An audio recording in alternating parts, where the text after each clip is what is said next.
Donc, on va devoir reprendre après une première étude de cas qui a été très intéressante. Hein. Donc, ça nous a permis un peu de déceler même le potentiel de certains hein, en termes de promotion de l'entrepreneuriat. Je pense qu'on a l'occasion,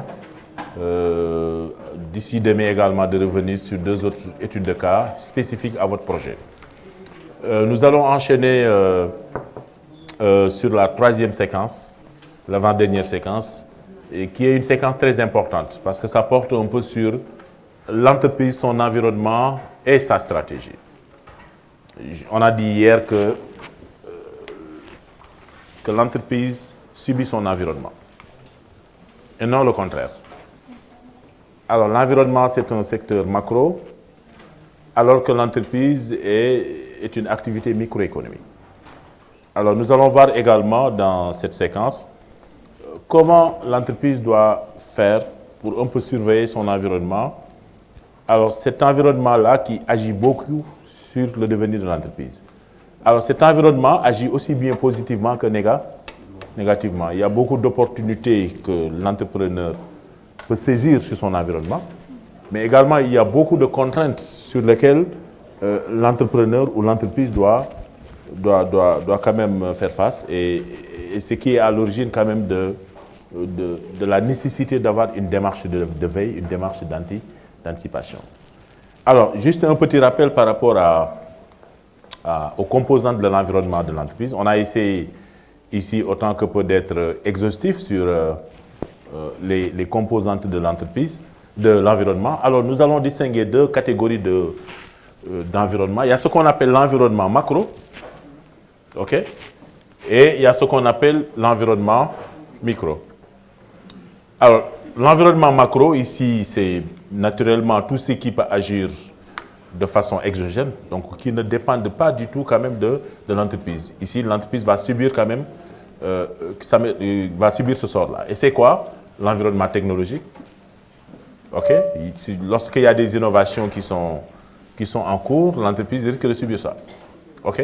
Soit elle s'adapte, soit elle est obligée quand même de régresser. Il y a l'environnement social aussi. Hein. Dans l'environnement social, on va y revenir. C'est des aspects qui sont liés à la société, à la culture aussi. On a pris l'exemple même de certaines innovations maintenant de taille au niveau culturel. Si vous allez dans certains pays maintenant, il y a, les produits sont segmentés en fonction même des confessions religieuses. Je vous donne l'exemple tout à l'heure du rouge à lèvres. Maintenant, quand vous allez à Londres, il y a des rouges à lèvres qui sont destinés, n'est-ce pas, halal, à une certaine communauté voilà, donc de personnes. C'est le même cas pour d'autres produits. Il y a des produits qui sont adaptés à des segments assez précis de la population. Et ça, l'entreprise doit savoir ça depuis le début. Que vous ne devez pas produire un service qui est standardisé. Le piètre des managers, c'est celui qui pense que ce produit-là est destiné à tout le monde. Donc, il faut savoir prendre en compte, n'est-ce pas, les agissements de votre environnement. Et autre facteur macro, c'est ce qu'on appelle les facteurs économiques. On va dire même les facteurs macroéconomiques, la fiscalité, les taux d'intérêt, le problème sur les politiques de concentration des entreprises. Est-ce qu'on est en situation de concurrence globale ou est-ce qu'on est en situation de monopole? Ça, on va y revenir. Parce que dans certains pays, lorsque vous voulez percer le marché, il faut s'attendre à des barrières. Il y a certains pays qui n'acceptent pas une concurrence parfaite pour certains secteurs. C'est ça. Je ne vais pas citer des pays ici, mais il y a de ces pays, quand vous voulez exercer dans certaines activités, vous êtes obligé quand même d'être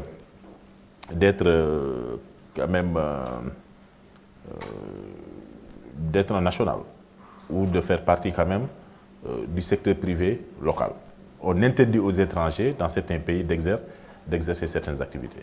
Ça, c'est une deuxième chose quand vous voulez percer par exemple le secteur du monopole. Le monopole, c'est qu'ici, il n'y a qu'un seul producteur. Le danger, c'est ça. Lorsqu'il y a un seul producteur, vous ne pouvez pas exercer dans ce marché. Donc c'est bon en tant qu'entrepreneur de savoir que le secteur que vous voulez quand même, du moins attaquer, c'est un secteur quand même. Est-ce que c'est un secteur qui est monopole? Est-ce que c'est un secteur qui est issu, n'est-ce pas, de l'oligopole? On va y revenir. Est-ce que c'est un secteur où la concurrence est parfaite? Ou est-ce que c'est un secteur où il y a ce qu'on appelle le duopole? Le duopole, c'est lorsqu'il n'y a que deux grands producteurs. Et tout le reste, c'est des consommateurs. Le monopole, c'est lorsqu'il y a un seul producteur. Donc, ce n'est pas la peine de percer ce marché. Peut-être vous pouvez faire de la sous-traitance dans ce secteur, mais vous n'avez pas le droit d'être producteur. Okay? Donc ça, on va y revenir. Et c'est des facteurs qu'il faut intégrer dans votre stratégie quand même de développement de l'entreprise. Alors, il y a ce qu'on appelle le secteur monopolistique. Okay? Quand c'est un secteur monopolistique, ça veut dire qu'ici, il n'y a qu'un seul producteur et une multiplicité de consommateurs. Okay? Le secteur de duopole, c'est un secteur où il n'y a que deux grands producteurs et une multiplicité de consommateurs. C'est pas aussi... C'est ce qu'on appelle le système d'oligopole. Il s'approche un peu de l'oligopole. Parce que l'oligopole, c'est qu'il y a un petit nombre de producteurs et il y a un grand nombre de consommateurs. Donc, duopole et oligopole, ils ne sont pas loin. Hein? Sauf que duopole, c'est 2, alors que oligopole, c'est un petit nombre restreint de producteurs. OK? Voilà. Mais dans tous les cas, on n'est pas dans une concurrence. Et le dernier cas, encore une fois, c'est la concurrence pure et parfaite. La concurrence pure et parfaite, c'est une concurrence où on a autant de producteurs que de consommateurs. Et dans votre stratégie, bon, je vais le préciser ici, dans votre stratégie commerciale, vous aurez en face de 4 marchés. Un marché monopolistique, OK? Dans le marché monopolistique, ici, un seul producteur. OK? 2, il y a ce qu'on appelle le marché oligopolistique. OK? Où il y a petit nombre restreint de producteurs. OK? OK? Et 3, il y a ce qu'on appelle le marché duopolistique. OK? Polistique. C'est un marché où on ne retrouve que 2 grands producteurs. Et le 4e marché, c'est le marché concurrentiel. Alors, le marché concurrentiel, c'est un marché où on a grand nombre de producteurs. Et donc, dans votre environnement, vous devez savoir que vous serez en face d'une de ces situations-là. Donc, quand on définit une stratégie d'entreprise, il faut savoir que vous risquez d'être dans l'une de ces situations-là. Oui, allez-y. Ma question est qu'au Sénégal, oui, on a quel genre de marché? Parce que vous avez énuméré 4. Vous donnez une question piège là. Quel marché? Alors, au Sénégal, on peut considérer que, bon, tout dépend du secteur. Parce que si vous me dites de façon globale, ça a été difficile. Parce que ici, je vise que le secteur. C'est-à-dire, vous me dites, hein, dans quel secteur? Si vous me dites dans le secteur du sucre, je vais vous dire dans quel marché nous sommes. Vous voyez un peu? Si c'est dans le secteur de l'électricité, je vais vous dire également une réponse précise. Mais le marché de façon globale, vous voyez, le marché est segmenté. Est-ce que vous parlez du secteur de... En général, qu'on a quelle différence? Parce que, est-ce qu'on a les 4 ou bien... Alors, au Sénégal, oui, on a le marché monopole. On a un marché également d'oligopole. On a un marché duopole et on a un marché concurrentiel. Par exemple, moi, si l'eau minérale, par exemple, l'exploitation de l'eau minérale, le marché, comment ça se passe? Parce qu'on a vu qu'il y a plus de 5... Oui, c'est un marché oligopolistique. Un petit nombre restreint C'est-à-dire l'idéal maintenant, c'est que ce nombre-là s'élargisse. Il faut qu'il y ait d'autres entrants. Alors, plus il y a des entrants, plus on va tendre vers ce qu'on appelle la concurrence pure et parfaite. C'est pourquoi dans un pays, l'initiative privée, l'esprit entrepreneurial est important à développer. Parce que ça permet de garantir un peu, en tout cas, une concurrence pure et parfaite. Et plus vous avez la concurrence pure et parfaite, plus ça va impacter même sur le prix. Et la demande sera beaucoup plus exigeante, n'est-ce pas, en termes de qualité. OK? Donc, tout dépend du secteur dans lequel vous êtes. Hein. Donc, chacun d'entre vous peut se retrouver dans ces quatre, n'est-ce pas, selon bien sûr le secteur que vous êtes en train de développer. Oui? Dans le marché des monopoles, est-ce que parfois on ne voit pas que c'est l'État qui encourage ça? Oui et non, mais l'État subit ça parce que c'est, vous savez, pour certains secteurs de souveraineté, je vous cite le cas de l'énergie, le cas de la communication, en quelque sorte, et même pour le Sénégal, maintenant, on n'est plus dans la situation de monopole, on est dans la situation de l'oligopole. Hein, parce qu'ici, il y a un nombre assez quand même fourni quand même d'opérateurs. Okay? Au-delà même des 3 qui sont là, il y a d'autres qui sont en train de développer quand même des solutions technologiques. Donc l'État, la première raison, c'est de pouvoir garantir ce qu'on appelle la souveraineté. Et vous êtes tous d'accord qu'on ne peut pas quand même confier, n'est-ce pas, la souveraineté, n'est-ce pas, économique d'un pays à des opérateurs carrément privés. Donc c'est pour l'État de garantir un peu la souveraineté et de dire que, en termes d'entrée, je vais mettre ce qu'on appelle des barrières. Et pour cela, la première raison, c'est pour l'État de pouvoir maintenant nationaliser quand même un certain nombre de sociétés publiques. Bien qu'on peut demander à des privés d'entrer dans le capital. C'est le cas des grandes entreprises que vous voyez, qui évoluent dans le secteur de l'énergie, l'électricité, dans le secteur également de l'eau. L'eau même, ça a changé, mais l'État reste toujours, n'est-ce pas, présent, en tout cas dans l'actionnariat. C'est le cas même on est allé même jusqu'à, vous l'oubliez souvent, mais lorsqu'on bat la monnaie, vous savez, la société qui fabrique la monnaie que nous utilisons, ça c'est du ressort quand même de la souveraineté monétaire. C'est ça. Et même la société qui doit fabriquer même nos cartes d'identité. Je parle de l'idéal, hein? Je parle de l'idéal. Donc pour certains cas, l'État a la prérogative de se dire que je ne confie pas la production de ces biens-là à une autre personne. Et j'interdis même qu'il y ait 2 entreprises qui produisent, n'est-ce pas? Parce que s'il y avait 2 entreprises qui produisent, n'est-ce pas, des cartes d'identité différentes, vous voyez le désordre que ça a créé. OK? Si on avait 2 sociétés qui vont produire la monnaie, vous voyez le désordre que ça parle. Donc ici, c'est des souverainetés quand même pour l'État. La deuxième raison, c'est que l'État veut également, en tout cas, montrer qu'il y a une certaine... c'est des domaines régaliens également. C'est-à-dire ça rejoint un peu la souveraineté. Le domaine régalien, c'est que c'est l'État qui montre que c'est ses missions, n'est-ce pas, qu'il est en train quand même d'accomplir.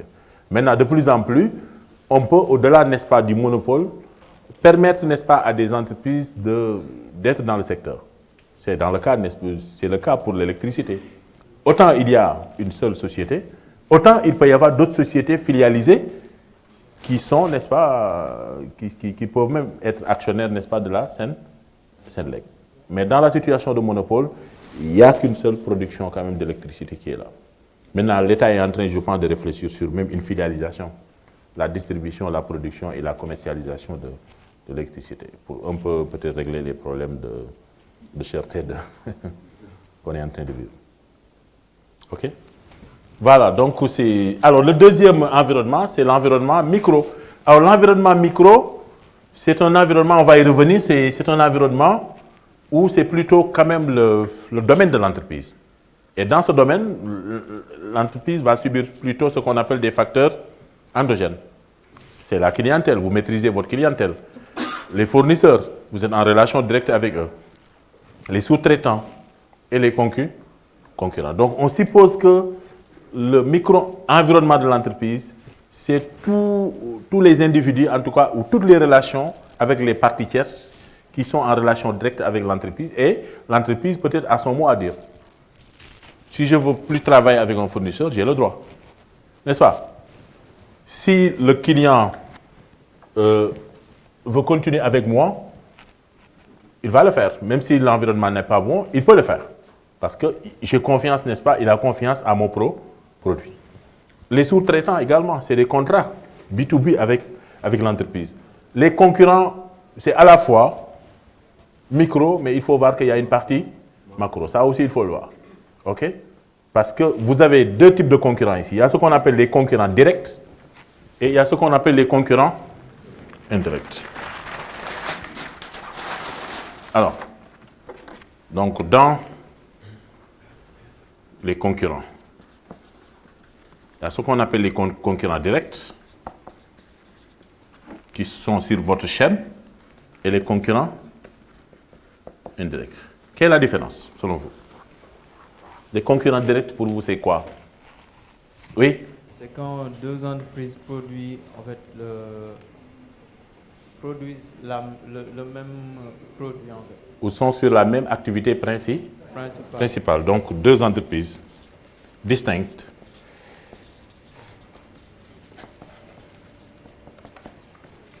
produisent et commercialisent et distribuent. Alors que pour la concurrence indirecte, c'est par exemple une entreprise qui produit des poulets de chair et une entreprise qui produit du poisson. En cas de rupture de poisson, on peut faire appel au poulet de chair. Au poulet de chair. Au poulet de chair. Oui. Alors, pour un peu faire la différence, c'est bon pour la concurrence directe, c'est-à-dire c'est des deux entreprises distinctes qui produisent et qui distribuent le même produit. Donc, elles ont la même activité principale. Alors que dans la concurrence indirecte ici, je vous donne un exemple très simple. Votre entreprise est en relation avec un fournisseur. Mais ce fournisseur-là peut être votre concurrent direct demain. Pourquoi?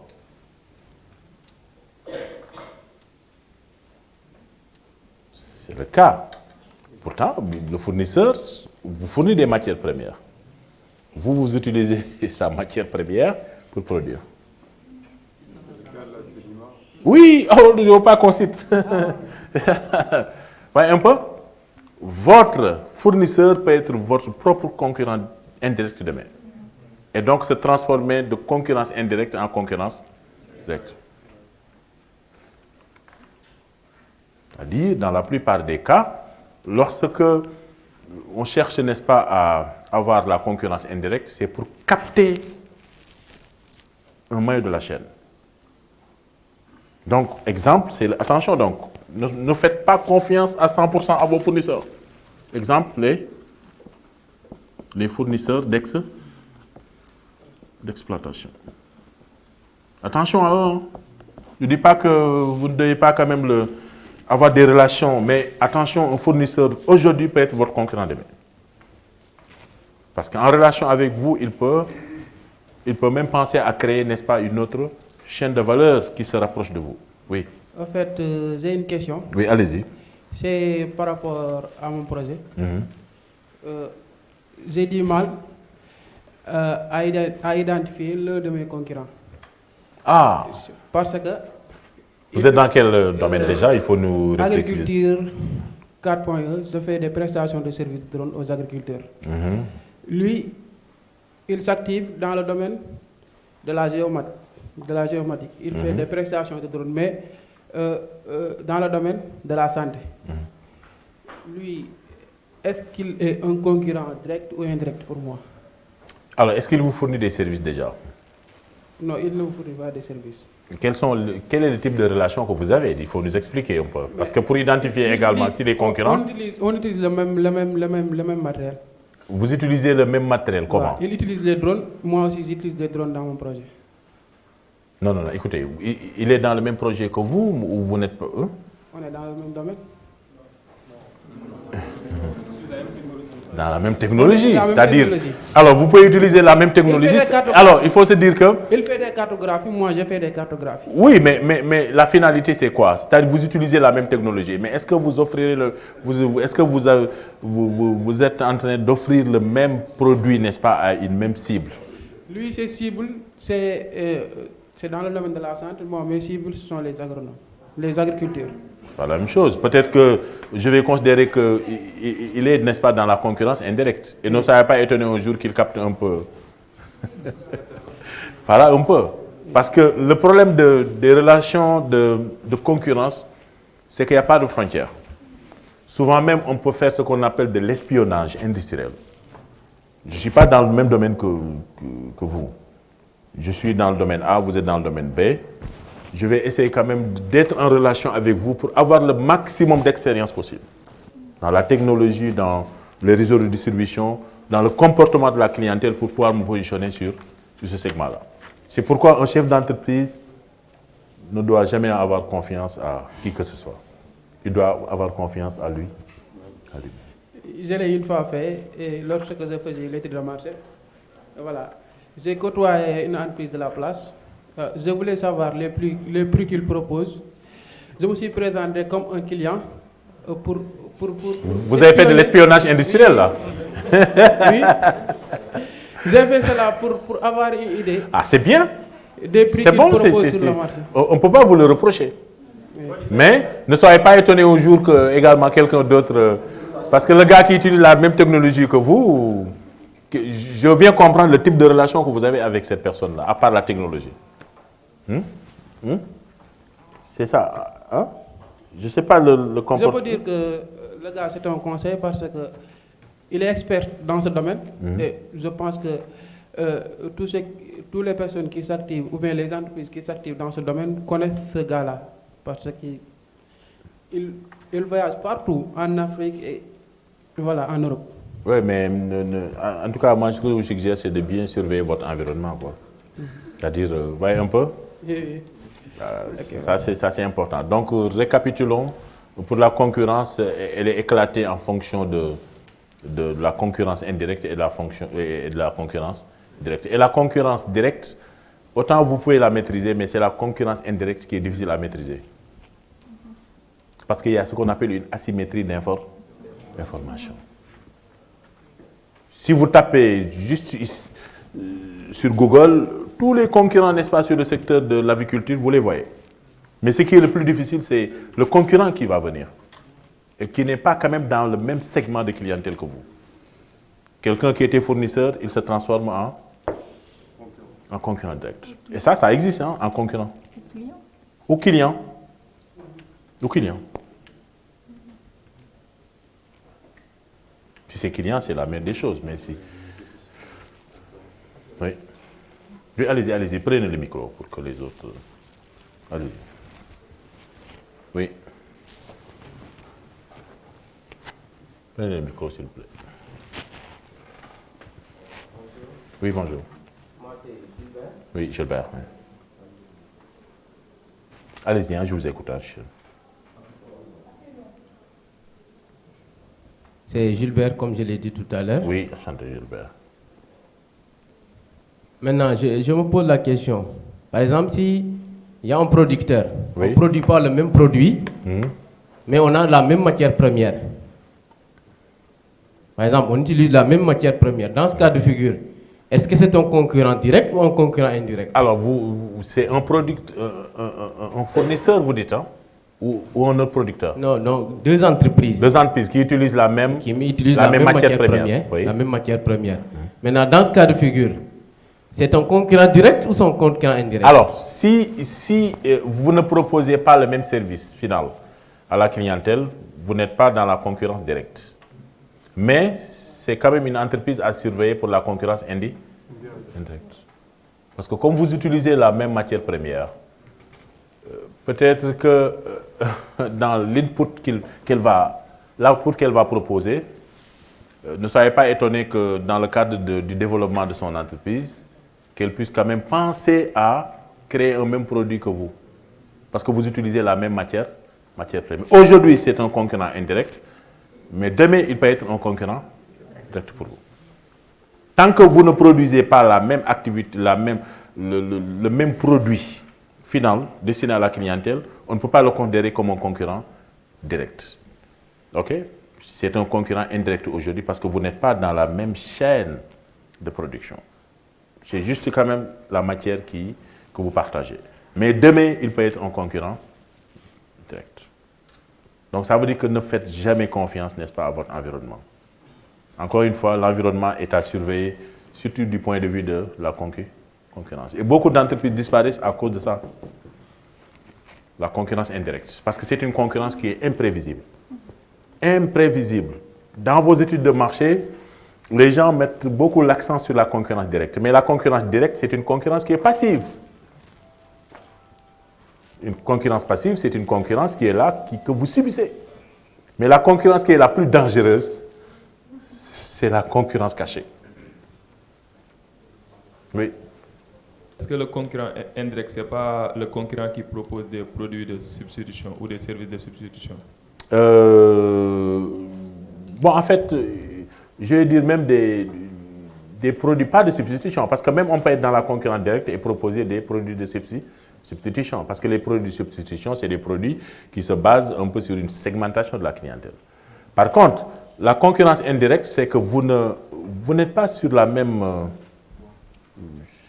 chaîne d'activité ou de produit final. OK? C'est-à-dire, vous avez besoin de matières premières, vous l'achetez, n'est-ce pas, à votre fournisseur. Et cette matière première, vous l'utilisez, n'est-ce pas, pour d'autres cibles. Ça veut dire qu'ici, dans la chaîne de production, ici, vous ne poursuivez pas même les mêmes objectifs. Parce que le fournisseur vous produit de la matière première, alors que vous utilisez la matière première pour un produit fini.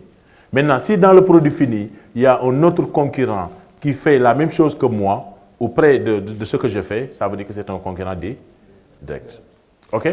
Mais quand c'est un produit de substitution, on est dans la concurrence directe. Hein?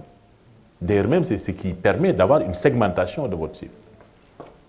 Vous faites un produit standardisé, moi je fais un produit de substitution. Maintenant, les gens même sont allés, je ne sais pas si vous savez ça, le cacao, il y a des cacaos qui sont avec des produits de substitution. Le chocolat, même quand vous allez en Europe, il y a des chocolats qui ne sont plus faits sur la base du cacao. C'est des produits de substitution. Et c'est une concurrence directe, hein? Parce qu'ils vont attaquer le segment de votre marché. Oui? Une question en ligne? Oui, allez-y, M. Diédiou. En priorité, la question en ligne, et puis on va répondre. Oui, Il y a M. Diakhaté depuis Ziguinchor. Oui, enchanté, M. Diakhaté. Qui est sociologue. Oui. Donc, il demande si vous pouvez revenir sur l'explication de l'environnement macro avec les différents marchés. D'accord. Alors, pour l'environnement macro, on a dit que c'est un environnement dans lequel l'entreprise subit, n'est-ce pas, des contraintes et des opportunités. Parce que l'environnement, on a dit que ça agit positivement, mais également négativement sur le devenir de l'entreprise. Alors, on peut retenir dans l'environnement macro, donc tous les facteurs qui peuvent avoir un comportement exogène. Exogène dans le sens où l'entreprise n'aura pas son mot à dire, mais elle va subir ces facteurs-là. Et parmi ces facteurs, on a dit qu'il y a le facteur technologique. Lorsqu'il y a des tendances d'évolution technologique, l'entreprise est obligée de suivre ces tendances-là. Okay? En termes de TIC, par exemple, en termes de percée de l'Internet, etc. Ça, c'est des choses que l'entreprise pourra prendre comme une contrainte ou une opportunité. Alors, c'est le même cas quand vous êtes dans une zone géographique où vous voulez développer des produits, où les gens ont des croyances religieuses ou des croyances culturelles assez spécifiques. C'est-à-dire, si vous ne faites pas attention, vous risquez quand même de développer des produits qui ne sont pas adaptés à l'environnement culturel. Culturel parce que les gens ont une croyance. Vous savez, la croyance est quelque chose d'intrinsèque. On ne peut pas changer la croyance à une personne. C'est à l'entreprise maintenant de s'adapter à cet environnement. C'est le même cas avec l'environnement économique. Quand il y a une crise économique, que peut faire l'entreprise? Licencier, revoir sa production, revoir sa stratégie commerciale, etc. Parce qu'une crise économique, c'est une crise quand même qui est exogène. On a tous vu avec la crise des subprimes en 2008. Alors beaucoup d'entreprises, n'est-ce pas, ont fait faillite parce que c'est l'environnement, n'est-ce pas, qui impacte négativement sur vous. Donc c'est un aspect extrêmement important. Dans l'environnement économique, on peut même parler de la politique de financement. Si vous avez des problèmes d'accès au financement, c'est parce que c'est les banques ou les bailleurs qui nous imposent leurs lois. C'est ça. Ce n'est pas parce que vous avez un meilleur projet que vous allez être financé. Tout à fait le contraire. C'est parce que les bailleurs de fonds appliquent quand même leurs propres conditions. Il y a une réglementation qui dit que pour emprunter, il faut que la personne puisse donner des garanties, il faut que le taux d'intérêt quand même soit fixé, n'est-ce pas, en plafond de 15% pour les banques, 24% pour les systèmes financiers décentralisés, etc. Autant de contraintes qui agissent négativement sur l'entreprise. C'est le même cas quand, je ne suis pas allé jusque-là, l'environnement politique. Hein. Vous savez, le business également, c'est la politique. Hein. Pas dans le sens de la politique politicienne. Vous savez, lorsqu'il y a un changement d'orientation politique, parce que dans le monde, il y a plusieurs visions. Il y a la vision socialiste, il y a la vision libérale, il y a la vision socio-démocratique, etc. Et lorsqu'il y a changement d'institution politique, ça agit positivement ou négativement sur le secteur privé. Par exemple, quand on est dans une position libérale, on a tendance à penser qu'il faut tout libéraliser. Mais quand vous libéralisez tout, ça peut avoir des avantages, mais des inconvénients sur le secteur privé. Alors, dans le libéralisme également, on pense qu'il faut beaucoup, dans le socialisme par exemple, il faut beaucoup taxer les riches. Dans le système socialiste, taxer les riches, c'est qui? C'est principalement les entreprises. Et souvent, le danger, c'est que quand vous facturez trop sur la fiscalité, ça veut dire que l'entreprise est esselée. Et ça peut impacter sur la politique même de délocalisation. On va le voir dans l'étude de cas 2. Donc, c'est autant de facteurs que le manager doit intégrer, n'est-ce pas, dans sa politique de management. Encore une fois, l'entreprise n'évolue pas dans un sens isolé. Ne pensez pas que votre entreprise se limite, n'est-ce pas, à votre local et à vos fournisseurs ou à vos clients. Il faut savoir qu'il y aura plus d'impact négatif qui vient dehors que d'impact positif. Et à chaque fois, vous devez avoir la capacité de riposte. Si l'environnement change, quelle est ma capacité de réajustement? Sinon, vous allez subir un environnement qui va agir négativement sur votre productivité. Et malheureusement, on a pris l'exemple d'une société tout à l'heure qui a licencié plus de 200 personnes, c'est ça. Est-ce qu'elle a prévu ça dans sa stratégie? Non. Parce qu'on est tout le temps dans une démarche passive. La démarche passive, c'est de se dire que yalla bahna, j'attends de subir et puis tant que ça marche, il n'y a pas de problème. Il faut avoir le flair, l'intuition quand on est chef d'entreprise. Il faut plus être dans une dynamique prospective que dans une dynamique passive. Et la meilleure façon, je l'ai dit hier, de se défendre, c'est d'attaquer. La meilleure façon de se défendre, c'est d'attaquer. Parce que si on vous attaque, si n'est-ce pas, vous attendez qu'on vous donne un coup de poing, je ne sais pas si vous allez survivre. Oui, allez. J'enchaîne avec une deuxième question. Oui. Elle est posée par Ndindikou depuis Thiès. Oui. Donc, elle voudrait savoir si l'environnement a un impact sur le futur entrepreneur. Absolument, j'ai répondu sur ça. Donc, autant la surveillance doit être de mise aujourd'hui, autant on doit s'auto-surveiller pour demain. Et d'ailleurs même, c'est l'objet de la prochaine séquence qu'on va avoir l'après-midi, c'est la démarche de veille et d'intelligence économique. Donc, on doit s'auto-surveiller aujourd'hui, mais on doit toujours s'auto-surveiller demain. OK? Il y a deux types d'informations. Les informations blanches, accessibles au grand public.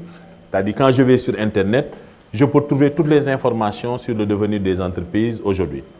Mais l'information qui est la plus importante, c'est l'information cachée, ce qu'on appelle l'information stratégique. C'est ça. Oui. Allez-y, prenez le micro. Merci. Monsieur? Oui, allez-y. Oui, oui, il y avait quelqu'un là, excusez-moi. Oui, allez-y. Voilà, moi je voulais savoir, par rapport aux concurrents, il y a deux concurrents que je vois, qui sont là. Je ne sais pas si c'est des concurrents directs et des concurrents pour votre indirects. secteur, hein? Non, pas dans mon secteur. D'accord, très bien. C'est entre les deux cafés que les Sénégalais utilisent. Ah. C'est des concurrents directs ou concurrents indirects? Juste par rapport à ça, je voulais Les deux cafés, vous ne voulez pas citer les noms? D'accord. On a dit de ne pas citer de nom, c'est pourquoi j'ai... Non, c'est des concurrents directs, hein, parce que, en fait, vous savez, la concurrence directe, c'est lorsque vous êtes sur le même segment de clientèle. Autant moi j'utilise les deux cafés, autant vous l'utilisez, autant également ces deux produits-là vont s'interférer. Okay? Dès l'instant où il y a possibilité de télescopage, n'est-ce pas, dans le marché entre ces deux produits, on parle de concurrence directe. La concurrence indirecte, c'est que pour le moment, vous êtes dans deux chemins différents. Mais demain, on ne sait pas si vous allez vous retrouver. Donc, c'est ça. La concurrence directe, elle est bien présente dans les deux catégories de café dont vous parlez là. Okay?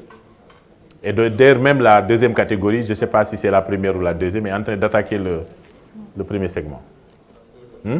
Parce que maintenant, dans les bureaux, même c'est prévu, ou dans les séminaires, quand vous allez maintenant, on vous dit café 1, café 2. Vous pouvez citer quand même. Hein? C'est Dieu, on a l'autorisation de ne pas être censuré. Oui. C'est le café Touba et le café Nescafé. Il y a un troisième concurrent, qui? C'est qui? Oui, pourquoi pas. Sauf que bon, pour Kenkeliba, peut-être, voilà, c'est plus un autre segment, quoi. Allez-y. Moi, je vois que si vous parlez de la concurrence comme quelque chose qui n'est pas du tout bon. Et moi, je pense que pour qu'une activité se développe bien et que les entreprises produisent des produits de bonne qualité, en l'innovant, il faut aussi qu'il y ait de la concurrence. En fait, dans mon propos, je ne vous coupe pas. Vous pouvez terminer, s'il vous plaît. Je voulais dire que comment vous voyez cela et est-ce que chaque fois il faut bannir la concurrence, qu'il soit direct ou indirect? Dans mon propos liminaire, j'ai insisté sur l'avantage de la concurrence pure et parfaite. Ça permet au moins d'abaisser les prix et de favoriser même ce qu'on appelle une demande de qualité. Ok, ça je l'ai dit et je pense que c'est un principe de base, n'est-ce pas, quand on est en économie d'entreprise. Par contre, là où on a des problèmes, c'est lorsque vous, en tant que manager, vous pensez que la concurrence est bon pour vous. La concurrence peut dévaster quand même votre entreprise. Vous savez, la première qualité, n'est-ce pas, d'un entrepreneur, c'est d'avoir l'esprit de concurrence. Il faut toujours avoir à l'œil que fait, n'est-ce pas, mon concurrent. Ce n'est pas de l'espionnage industriel comme vous, ni de l'espionnage économique, mais c'est une veille concurrentielle que vous devez faire. Pour deux raisons. Parce que ça vous permet quand même de ne pas perdre une part de marché. Parce que ne pas se soucier de la concurrence, c'est quand même avoir de mauvaises surprises. Ça, c'est un. Deuxième chose, la concurrence agit favorablement dans tous les secteurs. Regardez au Sénégal. Lorsque il y a plus de concurrence dans certains secteurs, c'est là où maintenant on commence même à faire beaucoup de promotions. Voilà. Ouais, un peu. Et la dernière en date, voilà, donc c'est important d'avoir une concurrence. Maintenant, ce qui est le plus dangereux, c'est d'avoir une concurrence déloyale. La concurrence déloyale, c'est ce que vous constatez dans le secteur, par exemple, du commerce. OK? Le secteur du commerce est le secteur qui est le plus marqué par la concurrence déloyale. Et malheureusement, s'il y a une concurrence déloyale, l'entreprise qui est bien structurée va subir cette concurrence-là. Parce qu'elle va payer des taxes, alors que la concurrence déloyale a tendance à ne pas payer de taxes. Oui? Oui, allez-y. Je pense qu'il y avait quelqu'un ici. Non, je donne et puis on va aller. Allez-y. Oui. Allô? Oui, allez-y. Voilà. Alors, je voulais faire juste une petite contribution, mais avant ça, par rapport à ce que vous avez dit sur la concurrence déloyale, prêtez attention au fait que parmi les stratégies, on peut avoir, comme on appelle le fait qu'en fait, ils vont essayer de salir la réputation. D'accord? Pour, voilà, ça c'est aussi en termes d'image, c'est quelque chose qui est possible. Alors, je ne sais pas si ce serait possible peut-être ici d'ajouter côté macro-environnement 2 dimensions, je pense, IGL. la dimension environnementale. C'est ça. Je pense qu'il est assez d'actualité aujourd'hui. Oui, Parmi absolument. les projets là, on en parle beaucoup. Oui, absolument. L'impact environnemental. Je pense que même, j'en avais, bon, c'est vrai que là c'est un peu restrictif, mais je pense qu'un peu plus tard, j'en parle même dans l'aspect social et éthique. Hein. Je ne sais pas si ça se RSE, hein. L'aspect... mais on peut l'ajouter toujours dans l'aspect environnement. Et l'autre aspect, c'est l'aspect légal. Légal, oui. Voilà, ça peut être oui, absolument. voilà, une règle qui fait qu'on est moins compétitif ou voilà, côté, ça peut être des taxes, ça peut être, voilà, donc pouvoir être aussi assez... Tout à fait. Et pourquoi pas jouer de lobbying absolument. Positif. Oui, bon, le point qu'elle a abordé, c'est un point important, c'est-à-dire l'aspect environnemental. C'est-à-dire il faut que également, vous, manager, que vous ne soyez pas trop scotché sur la rentabilité commerciale. Dire que je m'installe, n'est-ce pas, à Rufisque, je vais polluer, n'est-ce pas, l'air, je ne me soucie pas de... Ça aussi, il faut l'éviter. Après tout, vous avez une rentabilité qui est là, mais après tout, vous créez ce qu'on appelle des effets pervers. Parce qu'après, vous implantez une usine à Rufisque, pourtant, à Rufisque, vous avez des cibles. Mais plus vous avez une mauvaise image de ces populations, plus vous faites une dégradation quand même de votre produit.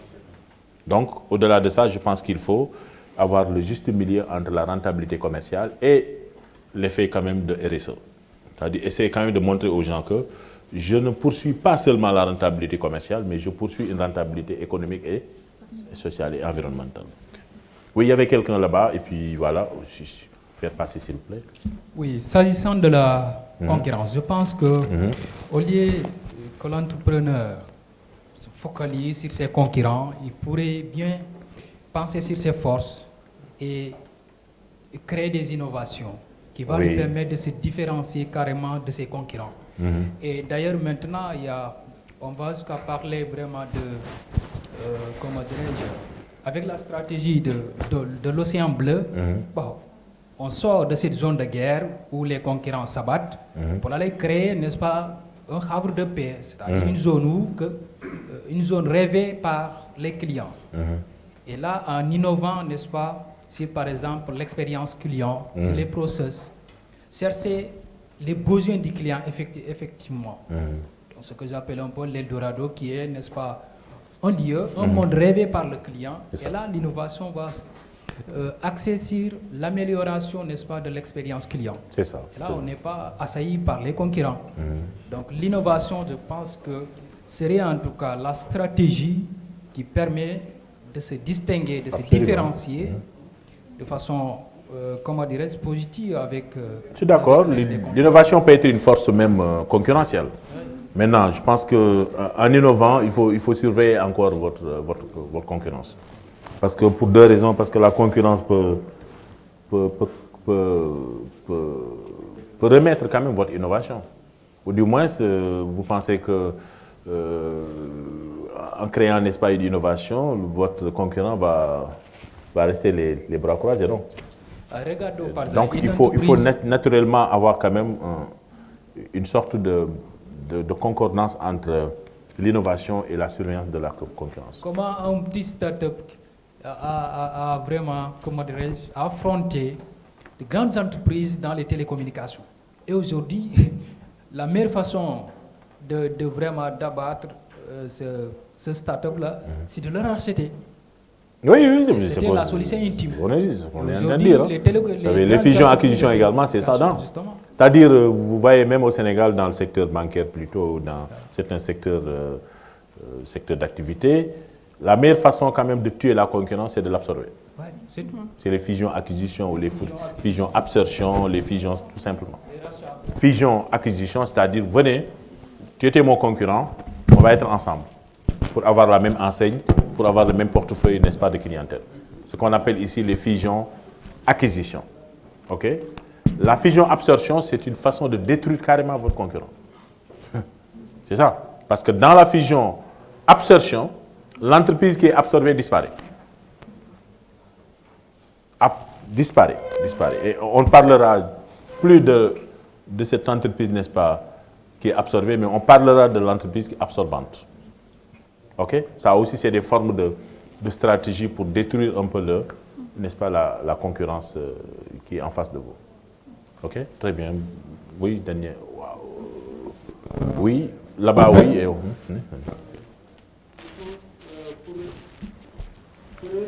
je pense qu'il y a un micro qui est en train de...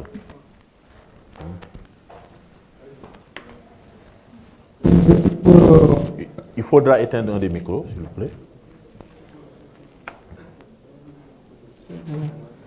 Je dis pour résumer le macro-environnement. Il faut peut-être éteindre l'un des micros, s'il vous plaît. Oui. C'est bon, allez-y. C'est pas éteint. C'est pas éteint.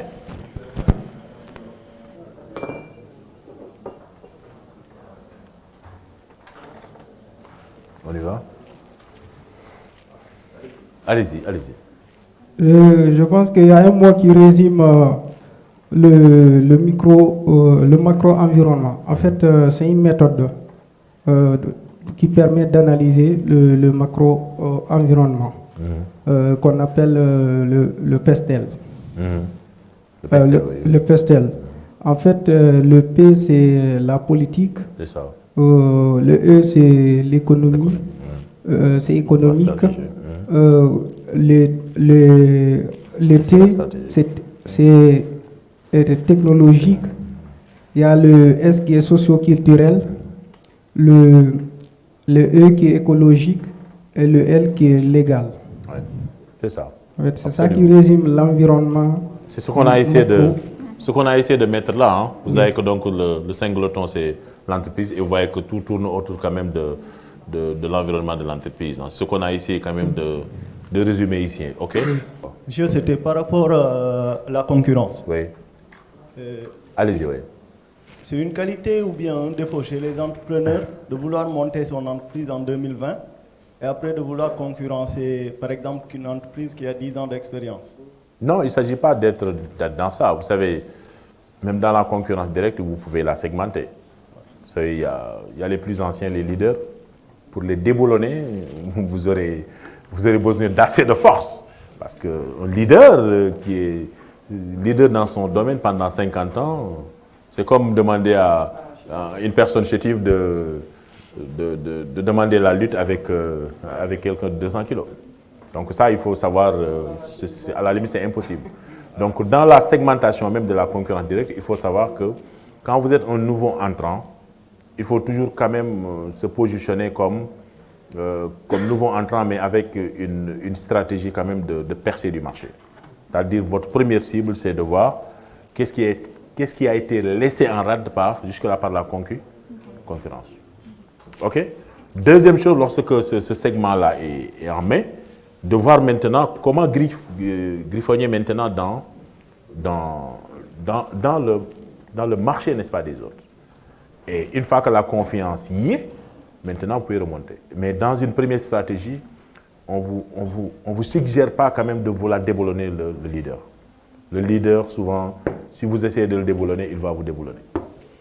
Donc il faut toujours avoir une percée d'entrée. La percée d'entrée, c'est de commencer par les segments qui ne sont pas encore pris en charge ou qui ne sont pas encore satisfaits. C'est ça la stratégie commerciale. Et une fois que maintenant vous commencez à gagner leur confiance, vous pouvez remonter maintenant sur le marché quand même qui est en cours quand même de possession. OK? Voilà. Mais dans tous les cas, ne pensez pas que ce sera facile pour vous. Oui. Oui. En fait, c'est toujours dans le cadre de la concurrence. Oui. Est-ce que c'est sûr, pour une entreprise qui n'est pas encore arrivée à maturité, par souci de concurrence, de faire appel à toutes ses facultés d'innovation? En fait, tout dépend de ce que vous voulez produire. Hein? Parce que si votre capacité d'innovation, c'est le fait quand même de pouvoir proposer un produit créatif. OK? S'il le faut, oui. Parce que quand vous entrez dans un marché, il y a deux possibilités. Soit vous avez un produit innovant, carrément, qui capte un peu l'attention de la clientèle, soit ce produit risque quand même d'être un remake. Et c'est ce qu'il faut éviter.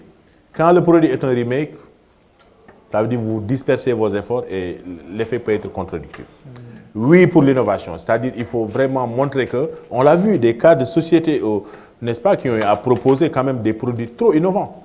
Regardez la percée du mobile banking, je l'avais pris, je pense, hier comme exemple. Ça n'a pas été imaginé par les banques jusque-là. Et la percée du mobile banking, avec toutes les possibilités d'envoi par le téléphone, pourtant c'est un marché quand même qui n'a pas été jusque-là, n'est-ce pas, utilisé par les institutions financières.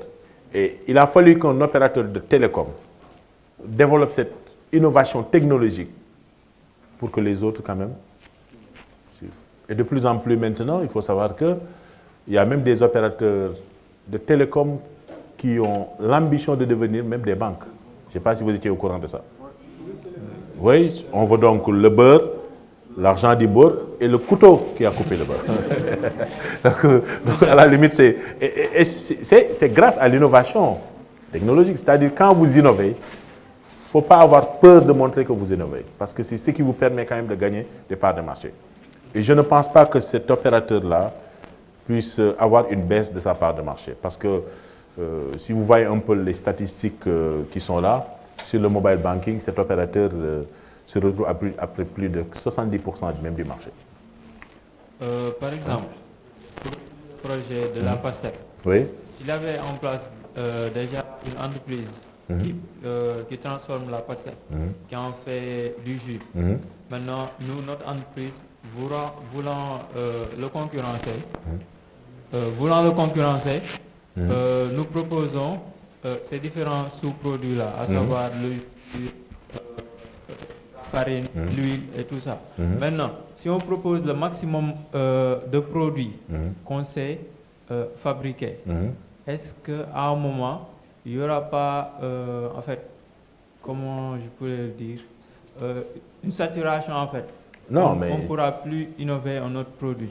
Non, tout dépend de votre stratégie. C'est-à-dire, il faut pas. La stratégie, c'est de se dire que également, vous n'avez pas besoin de tout sortir aussi également. Vous savez, il y a des phases tests également, le lancement de nos produits.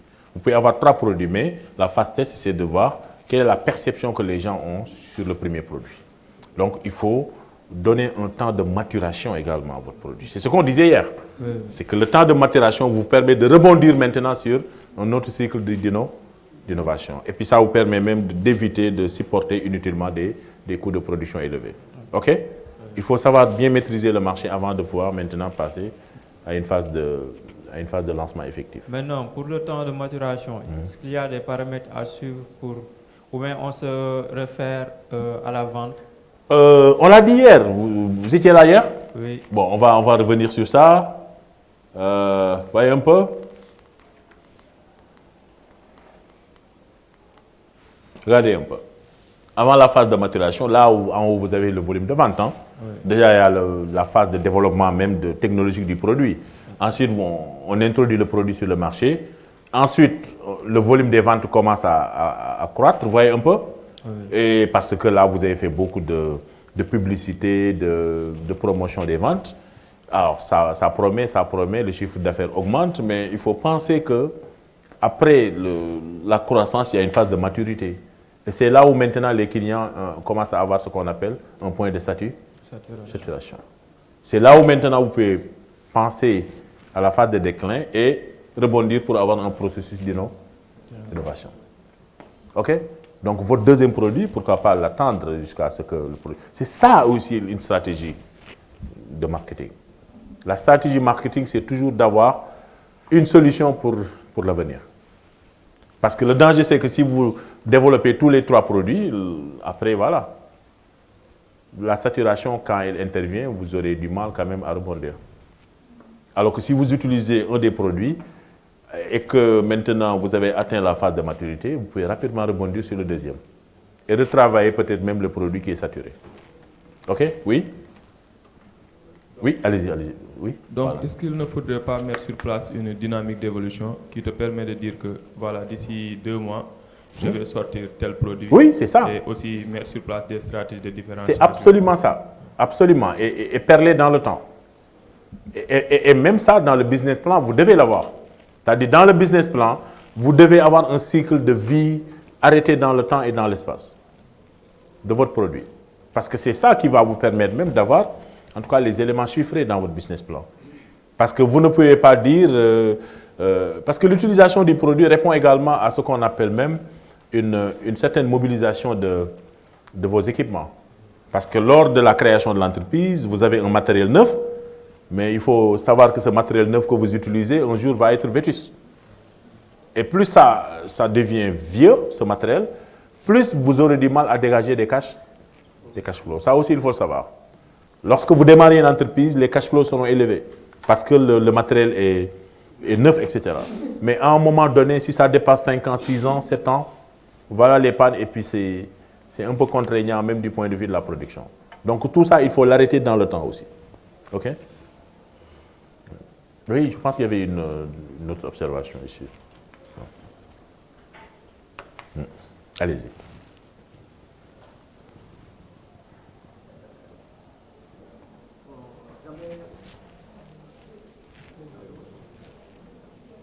Oui. Oui, le micro. Oui, allez-y. Oui, allez-y. Appelons, vous pouvez faire un appelon. Ok. Bon, j'aimerais juste poser une question à savoir quels sont les enjeux de ces deux environnements, l'environnement social et l'environnement démographique sur l'entreprise. Alors, on va y revenir. Hein. Bon, l'environnement social, c'est vraiment tenir compte de l'évolution des habitudes de la société. C'est important. Est-ce que mes cibles ont des comportements culturels ou religieux assez spécifiques? Si par exemple vous êtes dans un pays où voilà, il y a de fortes croyances religieuses, si vous développez un produit ou des produits, vous devez tenir compte de ça. Mais aussi, est-ce qu'on ne pouvait pas cumuler les deux, quoi? Parce que comme on a fait ici, l'environnement socio-culturel, pour faire l'environnement socio-démographique. En fait, démographique, c'est différent parce qu'il faut tenir compte de la population, de l'âge, etc. Alors que là-bas, on a voulu juste, n'est-ce pas, s'il y avait un sociologue qui était intervenu, on a juste voulu étudier les comportements sociologiques, le comportement culturel et religieux. Alors que dans la démographie, c'est le fait de voir est-ce que, voilà, une segmentation selon l'âge, etc. Vous voyez un peu, selon le volume même de la population. C'est ça. Ça, c'est un peu différent. Oui, allez-y. Bonjour.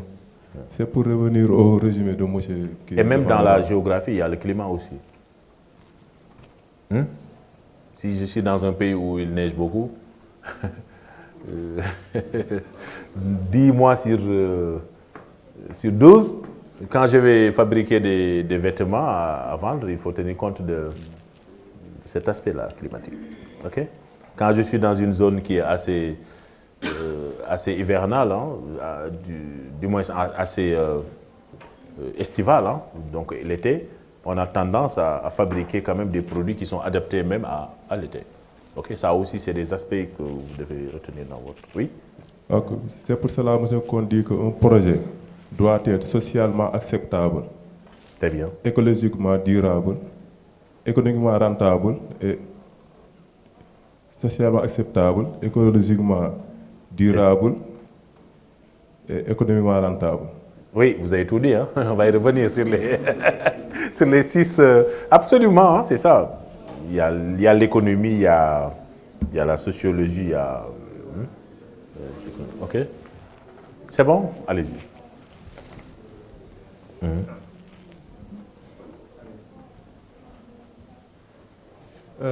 C'est concernant l'environnement social. Parce que hier, j'avais déjà tiqué au moment où vous disiez votre phrase, l'environnement agit sur l'entreprise et non l'inverse. Maintenant, pour l'environnement social, on a vu dans le passé des entreprises qui sont devenues de grandes entreprises, qui ont pu se développer en partie en agissant sur l'environnement social, en faisant adopter de nouvelles habitudes aux personnes, de manière à augmenter, disons, leur part de marché, de façon à ce que les personnes veuillent acheter leurs produits. Comme exemple, il y a eu une entreprise américaine qui, durant les années peut-être 70, 80, en tout cas plusieurs années en arrière, qui vendent des cigarettes. Et c'était un produit qui était assez nouveau et qui en plus n'est pas bon pour la santé. Absolument. Voilà. Donc pour pouvoir pousser les gens à apprendre ça, ce qu'ils ont fait, ils ont fait appel à un psychologue. Et ils ont fait en sorte que, après ces conseils, ils ont utilisé des images de marque et ils ont fait passer un message, en plus de ces images de marque, comme quoi, quand on a une cigarette, on devient le maître du monde. C'est une agressivité commerciale, ça. Voilà. Ouais, non, ça c'est une stratégie commerciale. Mais il faut savoir que ça peut payer, comme ça risque quand même d'avoir des effets contre... Vous savez, dans tout ce qui a... La réalité est là. Dans toutes les marques maintenant de cigarettes, qu'est-ce qu'on met? La cigarette tue. Bon, j'ai rien contre les fumeurs. Hein. La cigarette tue. C'est-à-dire, ce que vous dites est très important parce que derrière l'environnement, l'entreprise doit avoir une certaine agressivité. Mais si c'est une agressivité qui est très élevée, vous voyez que ça peut avoir des effets contre-productifs. C'est-à-dire, vous ne vous souciez plus de l'aspect équilibre, économie, rentabilité commerciale et environnement, mais vous vous souciez plus de la rentabilité commerciale. Et encore une fois, vous devez être les missionnaires. Il y a un cours, je pense, de RSE qui va venir. Vous devez être les missionnaires quand même de votre société. Ah oui, avant d'être un chef d'entreprise, vous faites partie de la société. Évitez quand même de développer quand même des produits qui peuvent être pour la société. Ça peut être productif aujourd'hui, mais demain, vous ne savez pas. C'est ça. Maintenant, au-delà de l'aspect éthique ou environnemental, ils ont quand même réussi à changer les habitudes de personnes qui n'avaient aucune habitude de fumer. Mais, à un impact tel que ça a touché la société en général. Donc, mais de la même façon, je ne vous coupe pas, il y a des entreprises maintenant qui ont développé des cigarettes électroniques. Vous voyez un peu? Donc derrière la stratégie que vous êtes en train de développer, il y a d'autres qui sont prêtes, ces entreprises, à proposer même des cigarettes peut-être qui vont diminuer un peu le taux de toxicité. Ok? Vous voyez un peu? Donc, je pense qu'après tout, vous avez une cible qui est macro. Maintenant, il faut bien suivre le comportement de cette cible macro. Parce que le produit que vous utilisez, la cigarette, vous proposez ça, mais ça a deux effets. C'est-à-dire, il y a l'effet possession. Ça veut dire que le client va vous suivre. Voilà. C'est une agressivité commerciale. Mais l'autre aspect, c'est que les conséquences fâcheuses que ça peut donner, n'est-ce pas, à la société. C'est pourquoi même ces entreprises dont vous parlez, au-delà même de l'aspect agressivité commerciale, ont compris l'enjeu même d'avoir une politique de RSE. Parce que vous avez détruit une société commerciale, mais il faut entretenir une société en vie environnementale. C'est-à-dire, moi, je suis partisan du principe qu'il faut bien quand même tenir compte de ça. C'est la société qui agit sur vous. Mais si vous agissez sur la société, ça va devenir une agressivité commerciale. La société peut vous suivre dans votre démarche, mais jusqu'à quand? Oui? J'avais une question, oui. En fait, avec l'autre professeur, mais je n'ai pas pu poser. Oui, allez-y. Il y a une entreprise de la place, en fait, ils sont spécialisés dans la fabrication de cigarettes, mais ils ne le vendent pas au Sénégal, mais je l'ai retrouvé en Gambie. Et ils contrôlent le marché, parce que toutes les marques de cigarettes qu'on vend là-bas, c'est fabriqué au Sénégal. Et que je crois que beaucoup de Sénégalais ne savent pas. Et c'est une entreprise de la place. Comment ça se fait que ces cigarettes ne se vendent pas au Sénégal, mais en dehors du Sénégal? Bon, déjà, les raisons, c'est un peu difficile peut-être si on n'a pas de très près la stratégie commerciale de cette entreprise, mais l'entreprise peut se délocaliser ici juste pour des raisons de maîtrise des coûts. Ça peut être, et même de stabilité au niveau institutionnel, etc., ou même au niveau de l'environnement des affaires. Ça peut être un premier aspect. Donc, bénéficier plus de l'environnement macro. Mais le deuxième aspect, c'est est-ce qu'il y a plus quand même de potentiel ou de niche de marché là-bas qu'ici? Les comportements peuvent être différents. Parce que dans certains pays, les gens ont tendance à fumer davantage que dans d'autres pays. Je ne sais pas si je me fais comprendre. Non? Non, il y a des habitudes quand même de fumer. Dans certains pays, les gens ont tendance peut-être à fumer davantage que d'autres pays, pour des considérations plus ou moins. Donc, ici, l'aspect socio-culturel est important à prendre en compte. Mais je penserais que c'est plus lié à une politique de délocalisation, n'est-ce pas, qui permet un peu à l'entreprise de bénéficier d'avantages comparatifs liés à l'environnement des affaires, etc.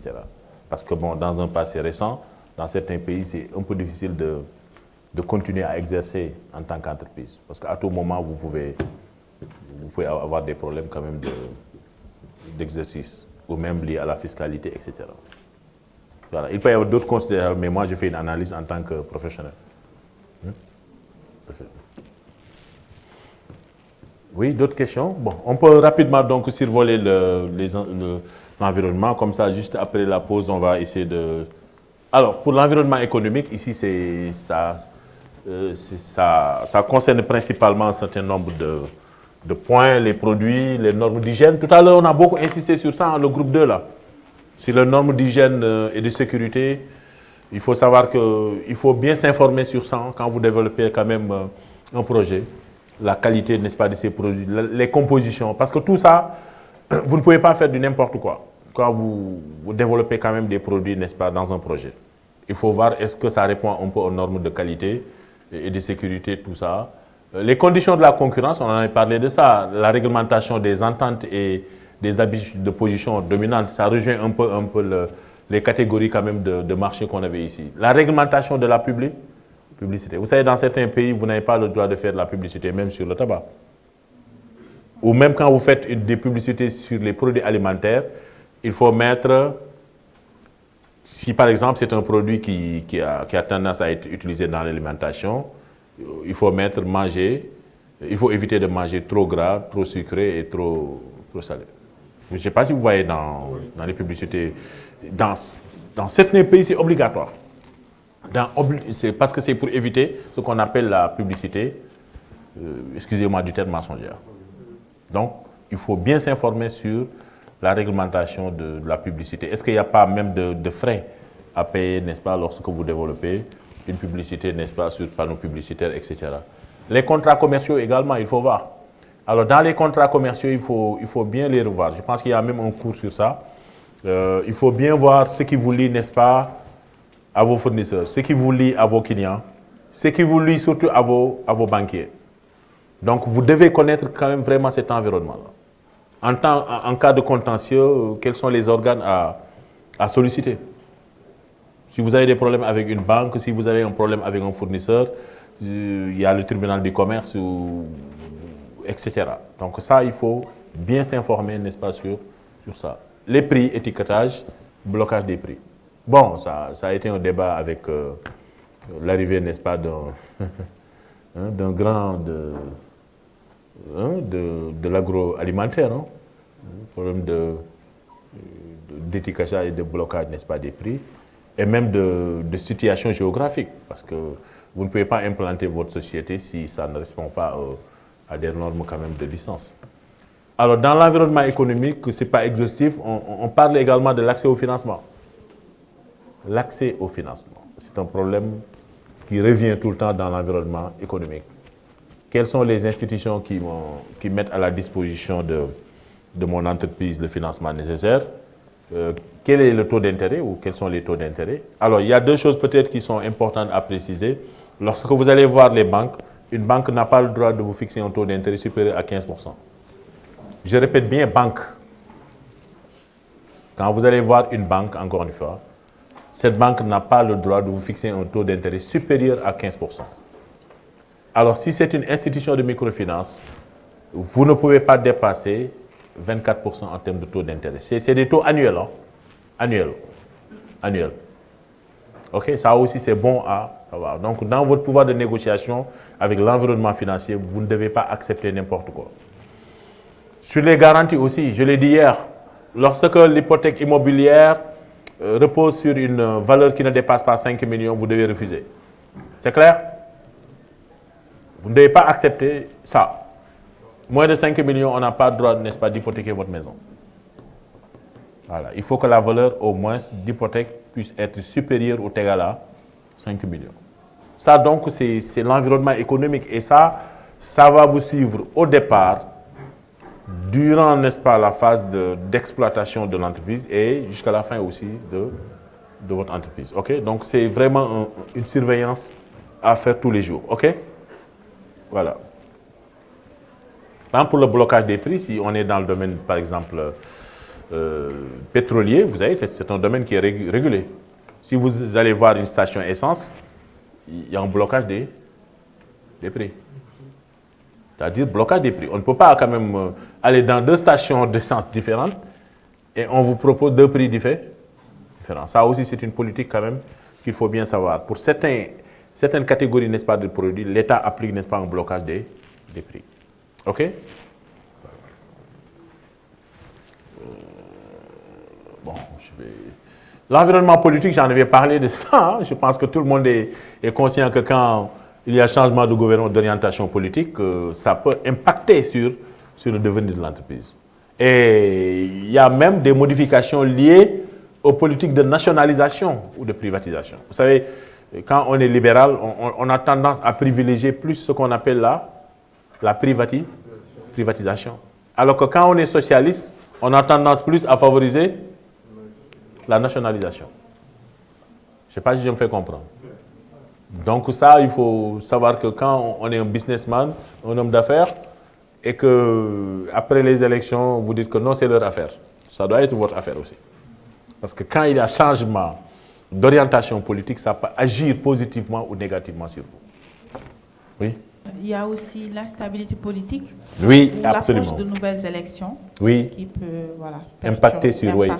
Alors, dans souvent la globalité, on dit qu'1 an avant les élections et 1 an après, il y a une incertitude au niveau, n'est-ce pas, de l'activité économique. Ça aussi, il faut bien l'intégrer. OK? 1 an avant et 1 an après. 1 an avant et 1 an après, il y a une certaine instabilité. OK? Alors, l'environnement socio-culturel, c'est l'évolution du style de vie des consommateurs, hein, ainsi que leurs valeurs sociales, les goûts et les besoins. On avait parlé de ça. Donc, voilà, il faut développer des produits, contrairement à mon cher ami, qui sont adaptés aux goûts, aux habitudes de consommation de la société. Ça, c'est important. Hein. C'est-à-dire, si vous ne voulez pas avoir quand même des surprises, il faut toujours s'adapter à n'importe quelle cible. N'importe quelle cible. OK? Et ça permet un peu de pouvoir avoir même une politique de segmentation pertinente. OK? Voilà. Voilà. Autre aspect également socio-culturel qu'on peut prendre, c'est que l'implantation des entreprises dans une région peut avoir des effets très positifs sur l'emploi. Ça aussi, ça peut être un aspect important. Et ça, ne pensez pas que ça peut passer inaperçu. Parce que dans votre projet, le business plan, ne vous dites pas que c'est un business plan qui va plutôt être donné, n'est-ce pas, aux bailleurs de fonds. Non, mais l'État a son mot à dire. Pourquoi?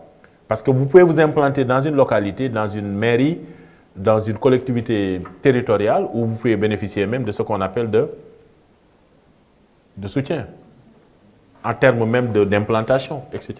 Et donc, si la collectivité locale s'aperçoit que ce projet-là va générer 20 emplois, n'est-ce pas, dans cette zone, ça peut être même quand même des faveurs, n'est-ce pas, pour vous. Parce qu'après tout, il peut y avoir des soutiens, n'est-ce pas, ou des appuis, n'est-ce pas, techniques ou financiers. OK? Voilà, donc il faut retenir qu'une entreprise peut directement participer au développement également d'une région. OK? Ça aussi, c'est des aspects. Et ne pas penser seulement que vous produisez pour vous-même. OK? Alors, je vais un peu vite là. C'est bon? Hein? C'est bon? Alors, l'aspect environnement technologique, alors ça, on va y revenir parce que l'environnement technologique doit faire l'objet d'une surveillance accrue. La technologie avance. La technologie avance. Si vous n'avancez pas avec la technologie, votre entreprise est morte. Donc, ça veut dire qu'il faut utiliser une technique de veille. C'est la veille technologique. Alors, l'innovation est devenue une composante essentielle de la compétitivité de l'entreprise. Et je suis heureux aujourd'hui d'entendre quand même des projets innovants. c'est-à-dire les produits dérivés de la pastèque, votre projet à vous, et les projets quand même liés à l'oignon. Et ça, si vous oubliez l'innovation, vous allez être dans les remakes. Et les remakes va tuer, n'est-ce pas, votre projet et votre rentabilité. Donc, plus vous innovez, plus vous proposez des produits de qualité, plus vous avez tendance à avoir quand même une rentabilité, un chiffre d'affaires important. OK? Parce que vous cherchez toujours à proposer à la clientèle quelque chose de nouveau. Alors, il faut considérer le client comme le bébé qui vient de naître. Hein? C'est ça. Le client, le nouveau client, doit être considéré comme un bébé. Parce qu'il a beaucoup de choses à découvrir. C'est-à-dire qu'il faut essayer quand même de lui montrer que vous avez quand même des produits qui sont adaptés, n'est-ce pas, à son âge ou à son comportement. Ce qui permet au moins de pouvoir avoir le maximum de profit. L'environnement technologique est la forme la plus cruelle de concurrence, dans la mesure où elle peut aboutir à la disparition de certaines entreprises. Ça, je l'ai dit, je le redis, je le redis. On n'innove pas, on tue l'entreprise. Si on n'innove pas, on va tuer l'entreprise. Parce que ça veut dire que vous ne proposez pas de solution alternative. OK? Ça aussi, c'est... Alors, l'environnement géographique, hein, pour revenir un peu à la préoccupation de tout à l'heure, c'est important pour l'entreprise parce que ça permet d'avoir des éléments de choix et d'appréciation sur un certain nombre de questions. Quelles sont les sources d'énergie disponibles dans la zone où je veux être? Quels sont les moyens de communication? Parce que si je vais à 800 km de Dakar, m'implanter là-bas, est-ce que j'aurai la connectivité? Ça aussi, c'est... J'ai entendu hier quelqu'un qui voulait implanter un projet où là? Un peu loin, j'ai entendu, on lit, mais j'ai oublié. La question qu'il faudra se poser, est-ce qu'on dispose des moyens de communication? Ce n'est pas des moyens de communication virtuels, mais est-ce que j'ai assez de routes? OK? Est-ce que si je vais distribuer le produit, j'aurai le circuit nécessaire? Etc. Donc, il faut toujours se poser la question, n'est-ce pas, sur un certain nombre de points avant d'implanter un projet. Quelle peut être l'influence du climat aussi? Le climat peut agir sur votre entreprise. Et ça aussi, il faut bien le retenir. Surtout quand vous êtes dans des zones qui sont assez accidentées ou dans des zones qui sont inondables. Je pense que ça peut être un risque énorme aussi. Donc, il faut, à la limite, faire un travail de topologie aussi, derrière ça. C'est-à-dire votre projet ne doit pas être un projet économique, mais ça doit être un projet topologique. N'hésitez pas à faire recourir, n'est-ce pas, à une expertise de géomètre ou de topologie. OK? Vous savez, les entreprises internationales, même qui sont implantées en Afrique, je ne sais pas si vous le connaissez, toutes ces entreprises-là prennent ce qu'on appelle une assurance pour faire face aux risques climatiques. De séisme, tout ça. Et un DAF qui ne prend pas cette assurance-là, on peut le licencier à tout moment. Je ne sais pas si je me fais comprendre. Le séisme au Sénégal, comment on peut l'imaginer? Mais il faut toujours prendre la précaution. Hein? Oui. Agricole, oui, il y a la compagnie agricole qui propose ça, mais le risque de séisme. Oui, mais il faut être prévoyant. C'est-à-dire, on se dit qu'il faut prendre cette assurance, même si la probabilité de survenance est très faible. Hein? Est-ce qu'on est sûr? Oui. J'ai lu certains trucs sur ça. Oui. Pas forcément la cote là. Oui. Non, c'est bon. Oui, c'est ça. Mais oui, mais je pense qu'il faut toujours être... vous savez, dans les cotations du risque pays, on intègre ça. Le risque pays, c'est un ensemble de risques liés à l'environnement économique, politique, etc. Et un étranger, avant de venir au Sénégal, vous savez, le premier signal qu'il peut avoir, c'est de consulter ce qu'on appelle le risque pays. Le risque pays, c'est l'ensemble des indicateurs négatifs ou positifs sur le pays, sur l'environnement économique, sur l'environnement institutionnel, l'environnement politique, social, etc. Risque pays, le risque du pays. Et c'est un risque qui est noté de A à B, à D. Quand vous êtes sur la notation A, B, ça veut dire que vous êtes bien noté. Quand vous êtes sur la notation de C à D, ça veut dire que vous avez des perspectives incertaines. Et souvent, les investisseurs à l'étranger regardent la notation du risque pays. Alors, c'est une notation qui est fournie par les agents tels que Standard & Poor's, tels que Moody's, tels que Fitch également. Okay? Au niveau international, ils suivent beaucoup ça. Autant donc eux ils suivent ça, autant vous devez également avoir cette perception sur le risque pays. Le Sénégal est actuellement sur la note de B. B. OK? B. Oui, je vais... D'accord, on peut prendre la pause. Pour ne pas déraper, il me reste juste 2 ou 3 points avant d'attaquer l'étude de cas. Donc, après la pause, on va faire l'étude de cas.